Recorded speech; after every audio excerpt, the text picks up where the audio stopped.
Cancer जैसी जानलेवा बीमारी को वक्त रहते इलाज मिलने पर बचने की संभावना बढ़ जाती है। इसीलिए जरूरी है कि शुरुआती स्टेज पर ही इसका पता लगा लिया जाए।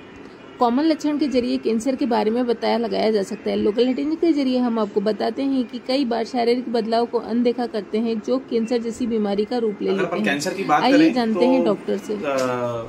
सबसे कॉमन कैंसर्स इंडिया में जो रहते हैं वो हैं हेड एंड नेक कैंसर, मतलब मुंह का कैंसर, ब्रेस्ट के कैंसर, महिलाओं में होने वाले ओवरीज और यूट्रस के कैंसर, लंग कैंसर, ये बहुत कॉमन कैंसर्स हैं। अब इनके लक्षण क्या क्या हो सकते हैं? ब्रेस्ट कैंसर का कॉमन लक्षण होता है कि ब्रेस्ट के अंदर गठान होना जो कि पेनलेस है। मुंह का अंदर कोई ऐसा छाला जो 2 या 3 हफ्ते से ज्यादा हो गया है लेकिन फिर भी भर नहीं रहा है। बेवजह वेट लॉस होना, पेशाब में या लैट्रिन के रास्ते से खून आना, लैट्रिन काली आना, पेट दर्द बने रहना, पेट में सूजन आना, पेट में पानी भर जाना, खांसी आना, बहुत लंबे समय तक सूखी खांसी आना या फिर खांसी के अंदर खून आना, थूक गुटकने में या खाना निगलने में दर्द होना या फिर खाना नहीं निगले जाना, गर्दन के सामने की ओर कुछ गठान होना, ये सारे कुछ कॉमन सिम्टम्स हैं जो कैंसर को हो सकते हैं, कैंसर के हो सकते हैं। कि कैंसर होता क्यों है? तो कैंसर होने के कई सारे कारण होते हैं।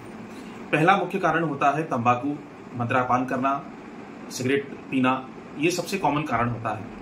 ये गले का कैंसर, मुंह का कैंसर, खाने की नली का कैंसर, किडनी कैंसर, पेशाब की थैली का कैंसर, पेट का कैंसर, ब्लड कैंसर, ये सारे प्रकार के कैंसर्स तंबाकू या उनके सेवन से हो सकते हैं। दूसरा एक रीजन आता है एक्सरसाइज का जीवन में ना होना, व्यायाम रेगुलर ना करना।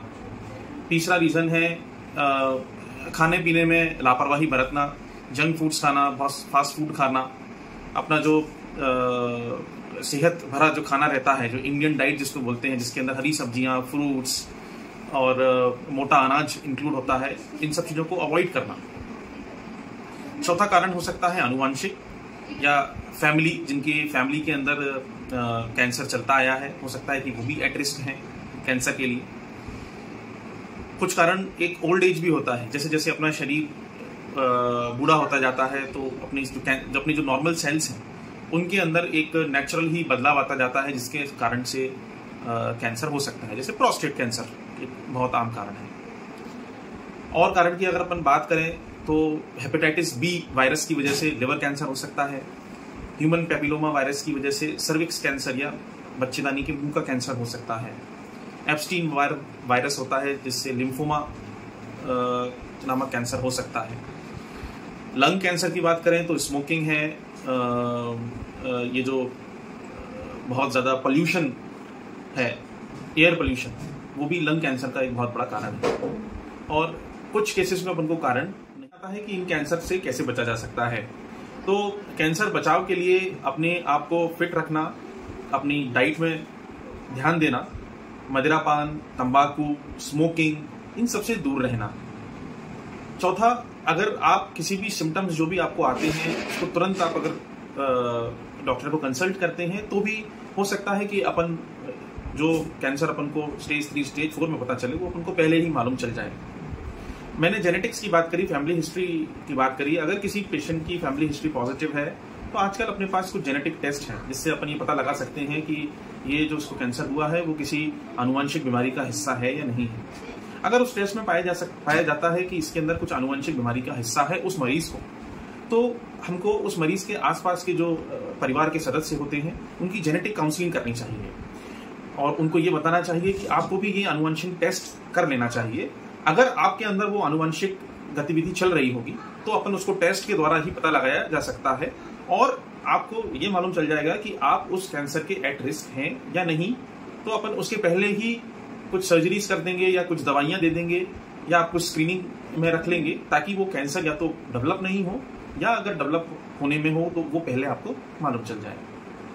अगर एक बात और मैं कह रहा था जिसको मैं बोलता हूँ स्क्रीनिंग, इसका मतलब है कि आपको कैंसर बॉडी में डेवलप हो रहा है लेकिन उसका अभी तक कोई सिम्टम नहीं आया है, आप हेल्दी हैं, फिट हैं, अभी तक कुछ भी दिक्कत नहीं है आपको। तो इसके लिए एक स्क्रीनिंग मेथड होता है। जैसे कि ब्रेस्ट कैंसर की बात करें तो उसके अंदर एक मेमोग्राम करके एक स्क्रीनिंग टेस्ट होता है। ये ब्रेस्ट का स्पेशल टेस्ट होता है, इसको एक्सरे बोलते हैं ब्रेस्ट का। इसके अंदर ऐसा है कि अगर ब्रेस्ट के अंदर कोई छोटी गठान, कोई भी छोटा कैंसर का सेल पनप रहा होता है जिसका कोई सिम्टम्स मरीज को नहीं आता है, इसके पहले ही अपन इस टेस्ट के द्वारा मालूम कर सकते हैं। ब्रेस्ट कैंसर इंडिया में सबसे कॉमन कैंसर है। हर 32 में से एक महिला को ब्रेस्ट कैंसर होने का रिस्क है इंडिया में। सर्विक्स कैंसर में भी ऐसा ही है। एक बहुत सिंपल टेस्ट है, उसको पेप स्मीयर बोलते हैं। इससे अपन उस वायरस की पहचान करते हैं जिस वायरस के कारण ये सर्विक्स कैंसर होता है। ये सर्विक्स कैंसर होने के 10 से 15 साल पहले ही आप पता लगा सकते हैं कि आपको सर्विक्स कैंसर का रिस्क है या नहीं। भ्रूण के कैंसर से बचाव के लिए आपको नियमित भ्रूण की जांच करते रहेंगे तो अपन को मालूम चल सकता है। तो ये कुछ स्क्रीनिंग टेस्ट हैं। प्रोस्टेट कैंसर के लिए PSA नामक ब्लड टेस्ट है। तो लंग कैंसर के लिए आप लो डोज CT स्कैन का टेस्ट होता है। तो ये कुछ साधारण टेस्ट हैं साधारण कैंसर्स के लिए, जो कि इंडिया में बहुत कॉमन है। उनके लिए अपन स्क्रीनिंग से कैंसर को पहले भी डिटेक्ट कर सकते हैं। साकेत मित्तल, मैं कैंसर सर्जन हूँ और कैंसर रोग विशेषज्ञ। अभी HCG कैंसर हॉस्पिटल इंदौर में कार्यरत हूँ।